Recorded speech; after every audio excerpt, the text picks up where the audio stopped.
उसके लिए क्या है कि वो अपनी जो ओरिजिनल स्टेटमेंट है P इम्प्लाइज Q, पहले Q को कन्वर्ट करें उसी तरह से जैसे हमने कन्वर्स स्टेटमेंट बनाई, Q इम्प्लाइज P करके देन इस स्टेटमेंट को निगेशन की फॉर्म में ले जाए तो आपका काउंटर पॉजिटिव बन जाएगा। अब आगे चलते हैं इसकी एग्जांपल के ऊपर।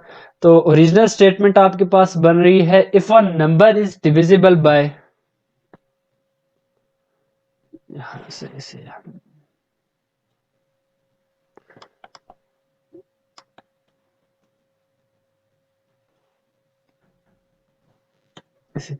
खत्म करते हैं। If a number is divisible by 10 then the number is divisible by 5।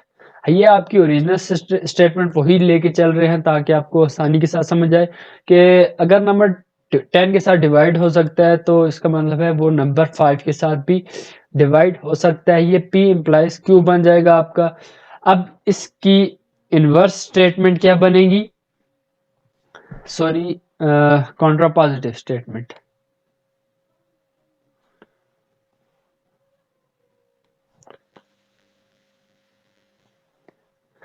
If a number is not divisible by 5 means आपने Q को पहले उठा के P की जगह लेके आए, ठीक है जी, और उसे नेगेशन की फॉर्म में ले गए।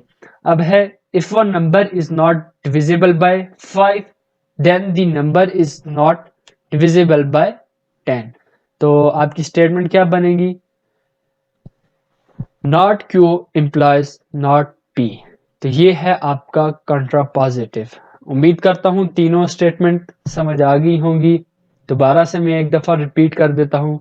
कन्वर्स स्टेटमेंट क्या है, बेसिकली आप P इम्प्लाइज Q को कन्वर्ट करते हो Q इम्प्लाइज P के अंदर। और उसके बाद इनवर्स स्टेटमेंट क्या है कि P इम्प्लाइज Q को आप कन्वर्ट करते हो negation of P implies negation of Q, ठीक है जी।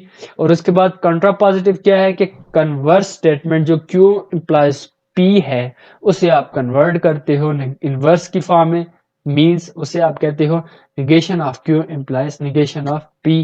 तो ये आपकी तीनों स्टेटमेंट बन जाती हैं। उम्मीद करता हूँ ये आपको कंडीशनल स्टेटमेंट और टाइप्स ऑफ कंडीशनल स्टेटमेंट अच्छे से समझ आई होंगी।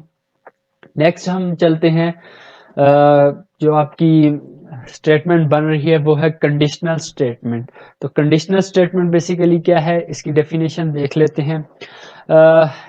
बाई कंडीशनल स्टेटमेंट है कि जी लेट, लास्ट जो हमने डिस्कस किया वो कंडीशनल है और ये है आपकी बाय कंडीशनल, ठीक है जी। Let P and Q P proposition, P और Q आपकी कोई भी प्रोपोजिशन है। द बाय कंडीशनल स्टेटमेंट, आप लाइन के दोनों तरफ एरो को यूज करते हो, एरो हेड यूज करते हो, ठीक है जी। P implies by conditional Q is the proposition P if and only if Q, ठीक है जी।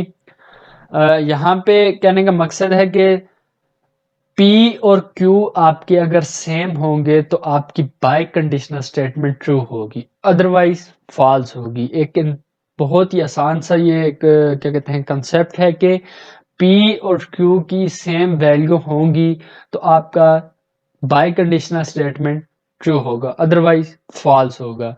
बाय कंडीशनल को आप बाय इम्प्लिसिटेशन भी कहते हो, बाय इम्प्लिसिटेशन स्टेटमेंट भी कहा जाता है। ये तब ट्रू होगी जब आपका P और Q दोनों ट्रू होंगे, अदरवाइज फॉल्स। यहाँ पे हम ट्रुथ टेबल के अंदर हम देख लेते हैं कि लेट्स सपोज P आपका कोई भी एक स्टेटमेंट है और Q आपकी कोई भी स्टेटमेंट है। जब ये दोनों ट्रू हैं तो आपका रिजल्ट ट्रू आ जाएगा, जब ये दोनों फॉल्स हैं तो आपका रिजल्ट फॉल्स आ जाएगा, सॉरी ट्रू आ जाएगा। अदरवाइज आपके पास अगर दोनों वैल्यूज चेंज हैं तो आपके पास रिजल्ट हमेशा फॉल्स ही रहेगा। ये एक छोटा सा कंसेप्ट है बाय कंडीशनल का, ये बहुत ही आसान सब्जेक्ट है, बहुत ही आसान टॉपिक है। ये मेरे ख्याल से इतना इसमें डिफिकल्ट कोई भी चीज़ें नहीं है, तो आपको उम्मीद करता हूँ ये भी समझ आ गई होगी। नेक्स्ट हम चलते हैं इक्विवेलेंट स्टेटमेंट के अंदर, ठीक है जी। इक्विवेलेंट स्टेटमेंट बेसिकली है क्या चीज़, दो स्टेटमेंट्स आपकी लॉजिकली अगर मीन्स कहें कि उनकी जो ट्रुथ टेबल है वो उनकी वैल्यूज अगर आपके पास ट्रू आ रही हैं या सेम आ रही हैं तो वो आपकी इक्विवेलेंट स्टेटमेंट बन जाएंगी। ठीक है जी। लेट्स सपोज जैसे स्टेटमेंट आपकी है negation of P distinction sorry P conjunction Q and negation of P or negation of Q are logically equivalent because इन दोनों का जो बाई कंडीशनल स्टेटमेंट है वो ऑलवेज ट्रू होगा। अब ये कैसे होगा, एक छोटे से टेबल के साथ मैं आपको ये समझा देता हूँ। ट्रुथ टेबल इसका क्रिएट कर देता हूँ ताकि आपको समझ आ जाए। अच्छा देखिए, हमारे पास हमने बात की कि दो स्टेटमेंट यहाँ पे आपने ध्यान में रखना है, दो स्टेटमेंट। अब स्टेटमेंट आपकी कुछ इस टाइप की होगी, प्रोपोजिशन की बात नहीं कर रहे हम। ठीक है जी।